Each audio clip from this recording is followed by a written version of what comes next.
শুভ সকাল বন্ধুরা, তোমরা কেমন আছো? নিশ্চয়ই ভালো আছো এবং সুস্থ আছো। তো তোমাদের সঙ্গে নিয়ে আজকে ব্লগটা শুরু করছি। আশা করি তোমাদের ভালো লাগবে। সকালবেলা শুরু হতে না হতে আমাদের কাজ তো লেগেই রয়েছে। আজকে এই ঘরটা তো প্রতিদিন দিতে দেখাতে দেখাতে তো এই ব্লগটা শুরু করছি। তো এই যে ড্রেসিং টেবিলটা দেখছো, ড্রেসিং টেবিলের পেছনে না একটা পিঁপড়ের বাসা হয়েছে। সেই পিঁপড়ের বাসাটা গিয়ে আমার কর্তাকে দেখাচ্ছিলাম, ওটা নিয়ে ঘেটো না, ওরা যেরকম আছে সেরকম থাক। ড্রেসিং টেবিলটাকে তো কদিন বাদে বিক্রি করে দেবো। আর এখানে তারের কথা বলছি, এখানে পাইপগুলো না সব অগোছালো হয়ে রয়েছে, সেইগুলোই ও গুছিয়ে রাখছে। ওখানটা যা হয়েছিল অনেকটা পরিষ্কার হলো। ঠাকুরদা বসে আছে ওইদিকে মুখ করে। সকালবেলা এক পয়সা বমি করা হয়ে গেছে। জল দিয়ে ধুলো, ফিনাইল দিলো।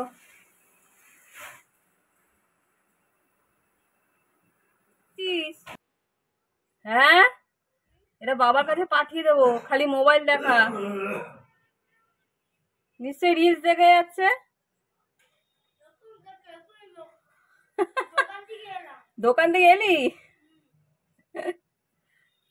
একটুখানি তো দোকান থেকে এলাম। বসে বসে দাওয়াটা নিয়ে দেখতে পাইস না? কি বলছে জেঠু? কি বলছে?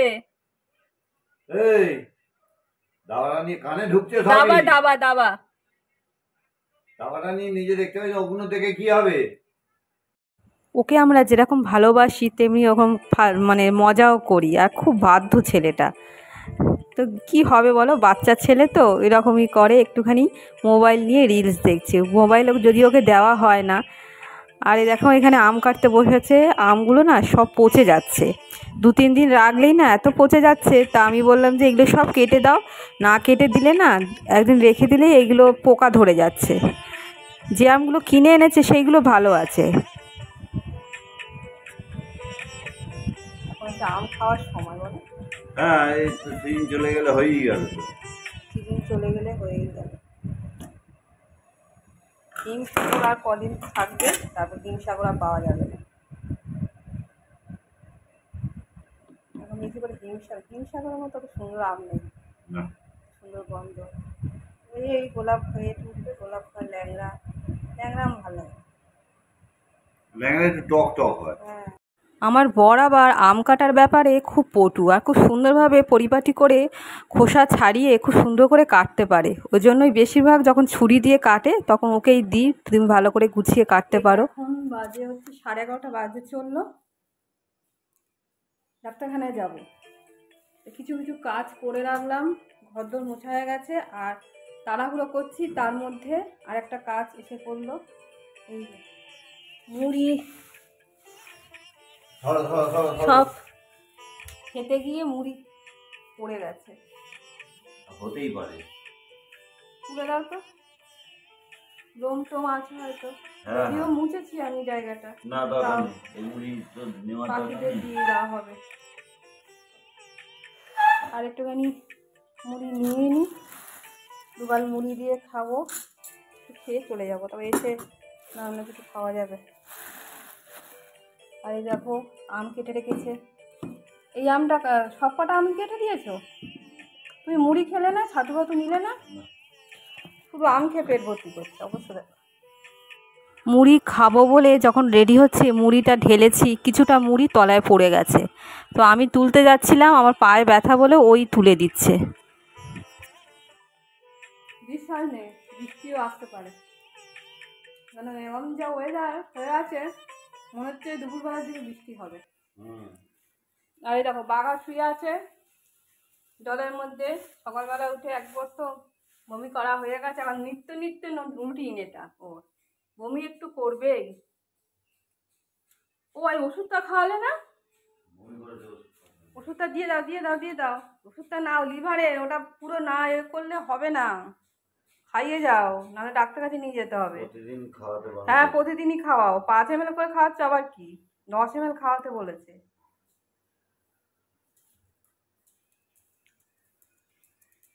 ওষুধ খাবে, ওষুধের কথা দেখো না কেমন করে শোনে। দেখো তো তাড়াহুড়ো করছি, তার মধ্যে একটা কাণ্ড, মুড়ি পরে ওই মুড়িটা তুললো, আর আকাশে না মেঘ করে আসছে, আর জামা কাপড় উপরে আছে ছাদের উপরে, সকালবেলা হয়েছিল, তো ওই ছাদে সমস্ত জামা কাপড় ভিজে জামা কাপড়গুলো দিয়ে এসছে। তো ওই বেরোবো, তো যদি তার মধ্যে বৃষ্টি এসে যায় কে তুলবে, সেজন্যই ওকে বারবার বলছিলাম যে দেখো জামা কাপড়গুলো তুলে আনো, কারণ আমরা বেরিয়ে যাব, হুট করে যদি বৃষ্টি আসে তাহলে খুবই প্রবলেম হবে, সেটাই বলছিলাম। তাড়াতাড়ি করে রেডি হয়ে নিলাম, এখনও ঘর মুছে উঠতে পারিনি, তাই ভাবলাম যে দুটো ঘর মোছা হয়ে গেছে, যখন ফিরবো তখন ওই দু একটা বাসন আছে, বেশি বাসন নেই, কালকে রাত্রেবেলা সমস্ত মেজে রেখেছি, তো ওই মেজে নেব আর বারান্দাটাও মুছে নেব। আর বেলা হয়ে যাচ্ছে না, তো এখন যদি না যাই, যদিও 10 নম্বরে নামটা লিখিয়েছি, সকালবেলার দিকে না ফোন করতে ভুলে গিয়েছিলাম, আমারই দোষ ছিল, ওকে মনে করিয়ে দিইনি। তারপরে একটুখানি 10টার দিকে ফোন করেছে, ফোন করে আবার নাম লেখাতে হয়েছে, থাকতো তো কী আর করা যাবে, ঘুরে আসি, কারণ ডাক্তার দেখাতেই হবে, যে জন্য এত কিছু করা। আর লিপস্টিকটা ভালো করে ঠিক করে নিলাম, চলে এসেছি, দেখো বসে আছি, এক এক করে নাম ডাকছে, সমস্ত কিছু প্রেসক্রিপশান, তারপর রিপোর্ট সব সঙ্গে নিয়েছি, ডাক্তার তো শুধু রিপোর্ট দেখাতে হবে, তারপরে হয়তো ওষুধ আর চেঞ্জও হতে পারে, আগে দেখানো হোক তারপরে দেখা যাবে। আর এখানে চলে এসেছি, এইখানটা বসে আছি ডাক্তারের চেম্বারে ঠিক বাইরে। আজকে ডাক্তারকে রিপোর্ট দেখাবো, তারপরে এক্সরে রিপোর্ট, তারপরে ব্লাড রিপোর্ট, সমস্ত রিপোর্টই দেখাবো, তার জন্য কোনো পেমেন্ট করতে হবে না, কারণ এই সপ্তাহে তো ডাক্তারকে দেখিয়েছি মঙ্গলবার, আজকে শনিবার, সমস্ত কিছু রিপোর্ট দেখলো ডাক্তার, দেখে তারপর অনেক কিছুই বললো, সে সমস্ত কিছু জানাচ্ছি। পাশে যে আমাদের দোকান ছিল সেখানে খোকা জেঠু বসেছিল, বসে বলছে যে তুমি কি ভিডিও করতে করতে যাচ্ছ, শুনে আমি একটু হাসলাম।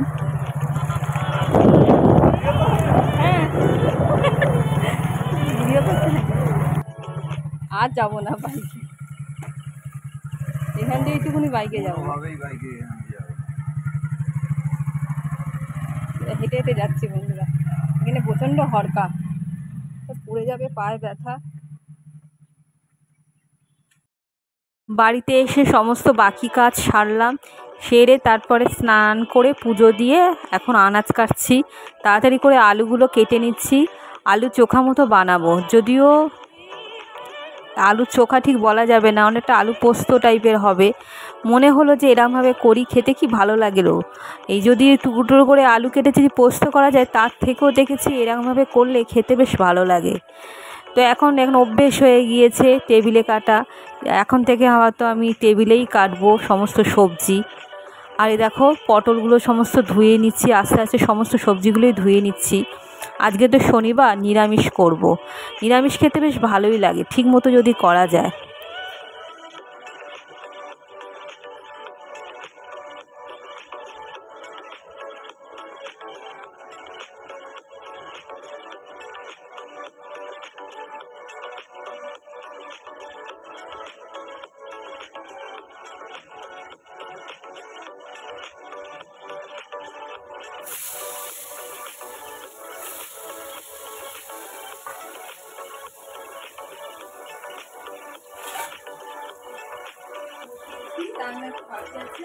ভাতটা শুধু করতে হয়নি, কারণ ভাত কালকেকার অনেকটা আছে, বাবা খাবে কিনা বলতে পারছি না, সেই অনুযায়ী যদি হয় কিছু করে বসিয়ে দেবো। আজকে করছি বিউলির ডাল ভাজা আর আলু চোখা টাইপের করছি, পোস্ত দিয়ে, পোস্ত আলু পোস্ত মতো তাড়াতাড়ি করছি, আজ যেহেতু নিরামিষ শনিবার।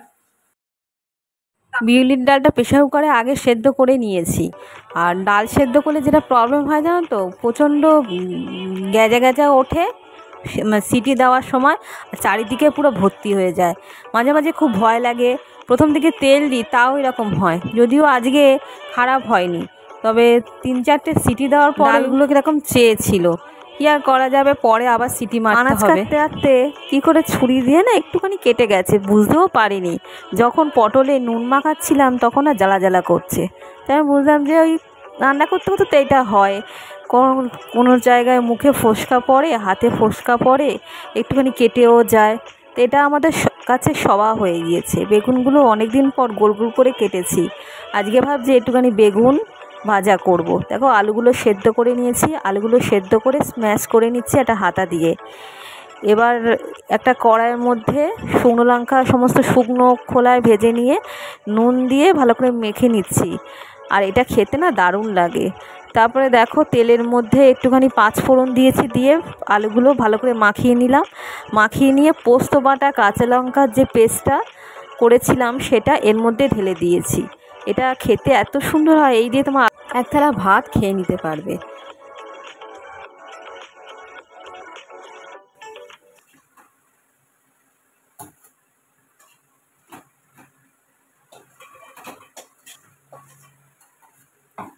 একদম অল্প দেবে। কি হলো? ডাকছিলাম তো, এখন রুটিন হয়ে গেছে না খাওয়া। খেতে হবে তো, না খেলে কি করে হবে? খেয়ে নাও। হাঁক হাঁক দেওয়ার পর ঝুঝু হয়ে বসে আছে। খেয়ে নাও, খাও খাও খাও। তাড়াতাড়ি খা।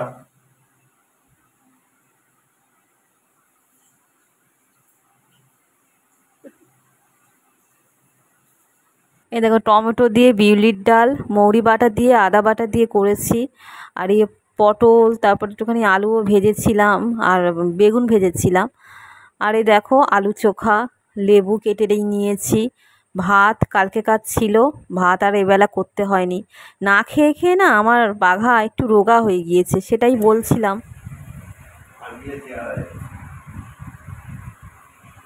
আর একটা ওষুধ ডাক্তার দিয়েছিল যেটা স্বাস্থ্য হওয়ার, এটা না একটু সেট করলে ওটা থেমে যাবে না। বাবা তো আছে, শরীরটা ভালো নেই। এই দেখো ওরা তো মুখে বলতে পারে না, কিরকম করুণভাবে এসে আমার বরের কোলে মাথা দিয়ে আছে, একটু আদর চাইছে। এগুলো দেখলে কার না ভাল লাগে বলো? কি বকবো বলো তো? এরকম আদুরে জীব আমার। বন্ধুরা আমরা বড্ড বেশি ওকে ভালোবাসি। এরমভাবে শুয়ে আছে না, মাঝে মাঝে চোখে জল চলে আসে। তো ওই খায়নি, ও ইচ্ছা হচ্ছে না, আমরাও জোর করলাম না, কারণ শরীর বুঝে ওকে এরমভাবেই খেতে দিতে হবে। আজকে এখন হয়তো খেলো না, রাত্রেবেলা নিশ্চয়ই খাবে। কি হলো, খাওয়া হলো? এটাকে দিচ্ছ খেতে? এটাকে খেতে দিচ্ছ? দুধ ভাত দাওনি? না না, এমনি খেতে দেয় না এরা সব। সব ছেড়ে দিল।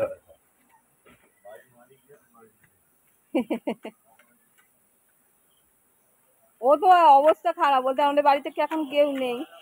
ও তো আমাদের বাড়িতে গিয়েও খেত।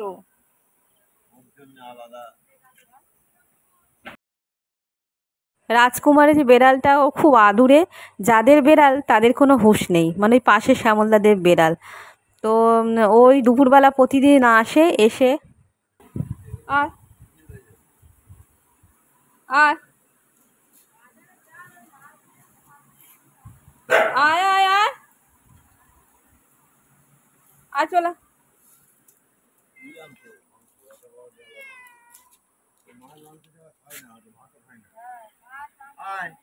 আমাদের বাড়িতে গিয়ে এক খাবার খায় দুপুরবেলা, আমাদের বাড়িতে কেউ নেই তো।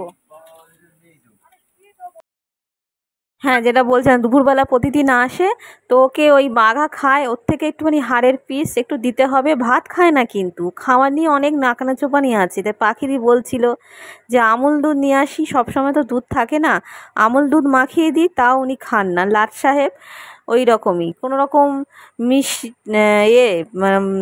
ডিমও খায় না। ডিমের কুসুম যে মাখিয়ে দেবে সেটাও খেতে চায় না। তা কী খাবে বলো? আর আমাদের বাড়িতে আমার বাবা খুব ভালোবাসে ওকে, কাটা টাটা সমস্ত কিছু রেখে দেয় ওর জন্য। আর ওরাও তো নেই, ওরাও বেড়াতে গেছে। খাবার খাবার এসছে, দেখি পরে খাওয়াতে হবে, এখন থাক, পরে খাইয়ে দেবো। এ বাবলা, তোর খাবার এসছে, দেখ তোর খাবার, এটা অর্ডার করেছিলাম। বন্ধুরা এখান দিয়ে যেতে হচ্ছে, ওদিকটা তো কাদা, তুলসী থানে এখানটা কবে ইট পাতবে জানি না। তো এইখান দিয়ে সিমেন্টের বলে আমি এখান দিয়েই আসি, এসে তুলসী থানে তুলসী মাকে অর্পণ করছি। তুলসী সন্ধে হয়ে গেছে।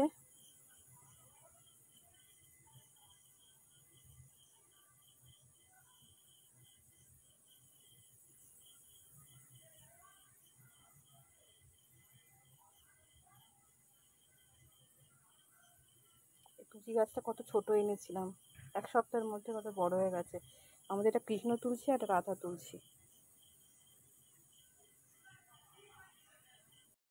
পায়ে ব্যথার জন্য এই সময়টা আমি নাচ প্র্যাকটিস করি, তো এখন আর করতে পারছি না। পায়ে ব্যথাটা আছে, হাঁটুতে ব্যথা, হাঁটু ব্যথাটা ঠিক না হলে করতে পারবো না। এই বোতলগুলো সমস্ত ছড়ানো ছিটানো রয়েছে, অনেক বোতলগুলো জল নেই, তো ভাবলাম যে জলগুলো সমস্ত ভরে দিই। এই দেখো একটা টুলের উপরে বসে আছি, কারণ মাটিতে বসতে পারছি না। মাটিতে যদিও বসছি, উঠতে গেলে খুব লাগছে পায়ে, মানে হাঁটুতে লাগছে। এখানে বোতলগুলো বেশ ভরে রাখলে সুবিধেও হয় এটা খেতে, তো একসঙ্গে যখন অনেকগুলো খালি হয়ে যায় তখনই ভর্তি করি। আর ওকেও বলি মাঝে মাঝে ভরে দেয়, কিন্তু ওর আর সময় কোথায়, থাকে কতক্ষণ বাড়িতে। এই দেখো বোতলগুলো সমস্ত ভরে রেখে দিলাম, আর কয়েকটা বোতল, 3টে বোতলই সম্ভবত ফ্রিজে রেখে দিচ্ছি। এখন যা গরম পড়েছে, এই ঠান্ডা জল না খেলে তো হবেই না, একটু শান্তি হয়। আর রাত্রেবেলা দেখো টমেটো আর কাঁচা লঙ্কা বোটা ছাড়াচ্ছি। এই কাঁচা লঙ্কা বোটা ছাড়াতে কি বিরক্ত লাগে না? টিভি দেখতে দেখতে বা মোবাইল দেখতে দেখতে যদি করি তাহলে হয়েও যায়। বন্ধুরা, এখানে কাঁচা লঙ্কা টমেটো আছে। কাঁচা লঙ্কাগুলো সব ধুয়ে রেখেছিলাম সকালবেলা, এই কাঁচা লঙ্কাগুলো বোটাগুলো ছাড়িয়ে রাখছি। আর দুপুরবেলা যে রান্নাগুলো হয়েছিল, দুপুরবেলা হ্যাঁ বিউলির ডাল, পোস্ত যেটা করেছিলাম সেগুলো সব আছে। আর এখন ভাবছি একটু পনির করবো। পনিরের জন্য মশলা করে রেখেছি, শুধু পনির, মানে আলু ছাড়া, আলু টালু দেবো না।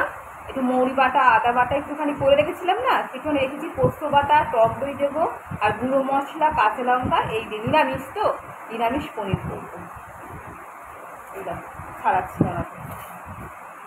আর এইখানে বসে বসে একা একা চা খেলাম। জানো তো এই সময়টা আমার করতে থাকে না। চা আর খিদে পেয়েছিল, একটুখানি বাদাম খেলাম আর চানাচুর দিয়ে মুড়ি দিয়ে খেলাম।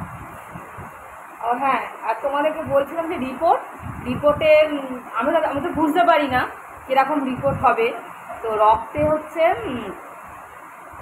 যখন দিয়েছি তখনও জানি না, ডাক্তার যে বললো বলে হিমোগ্লোবিন প্রচণ্ড পরিমাণে কম, আর ভিটামিন ডি একদম নেই শরীরে, মানে 30% হওয়ার কথা 12% আমার। ভাত আর মাংস দিলাম, একটুখানি সামান্য কি মতো খেলো, জল খেলো, খেয়ে শুয়েছে। বাঘাকে বলছি বাঘা খেয়ে নিতে, কী করে একটু পরে হয়তো খাবে। আর এই দেখো বন্ধুরা, বেশ মাখা মাখা তরকারি পনিরের করলাম। আর এখন প্রায় 11:30 বাজে, খেতে বসি, রাত্রির অনেকটা হয়েছে। বসে বসে এডিট করছিলাম, আর ভাত করলাম, পনিরের তরকারিটা করলাম, আর দুপুরবেলা যেগুলো আছে সেইগুলো দিয়ে খাওয়া হয়ে যাবে। ও এক্ষুনি আসবে, খাওয়া শুরু করি, তবে আসুক। তো সারাটা দিন এভাবেই কাটলো বন্ধুরা। বলেছে ভিটামিন ডি প্রচণ্ড কম, হিমোগ্লোবিনও কম, ভিটামিন ডি বাড়ানোর জন্য ওষুধপত্র দিয়েছে, নিয়ম মতো খেতেও হবে, এবং আমাকে এটা ঠিক করতেই হবে।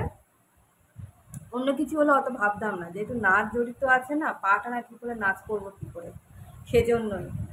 আর আজকে খুব গরম পড়েছে, আজকে বৃষ্টি একদম হয়নি, পাখাটা চলছে, তোমাদের শব্দ আছে মাঝে মাঝে, ভোল্টেজ আপ ডাউন করছে, একদম কমে যাচ্ছে আবার বাড়ছে, এখন বেড়েছে, একটু আগে একদম নিবিড়িবি হয়েছিল। তো যাক বন্ধুরা, এই হলো ব্যাপার। আর ওষুধপত্র কিনতে পারিনি, কালকে কিনে আনলে কালকে থেকে স্টার্ট করবো ওষুধপত্র খাওয়া। তো খাওয়ার আর কিছু কিছু রেমেডি বাড়িতে থেকে যেগুলো হচ্ছে করা যায় সেটা করার চেষ্টা করবো। কুলেখাড়া তো অবশ্যই খেতে হবে, বেশি করে কুলেখাড়া রস খেতে বলেছে। ক্যালসিয়াম বাড়ানোর জন্য দুধ, দই এগুলো খেতে বলেছে, এগুলো তো খাই আমি, দুধ দই আমার সহ্য হয়। তো আর থাক, আর শরীর খারাপ খারাপ হলে তোমাদেরকে আর মানে এক্সট্রা করবো না। দেখে থাকো ব্লগ, মানে তোমরা এরপরে নিয়মিতভাবে আমি যে সমস্ত কাজ করি তোমাদের সঙ্গে শেয়ার করবো, চেষ্টা করবো কাজের মধ্যে থাকা। তো চলো বন্ধুরা, ভিডিওটা এখানেই রাখছি, দেখা হবে নতুন একটা ভিডিও নিয়ে তোমাদের সঙ্গে। তোমরা ভালো থেকো এবং সুস্থ থেকো, এবং এইভাবেই আমার পাশে থেকো। Tata, good night.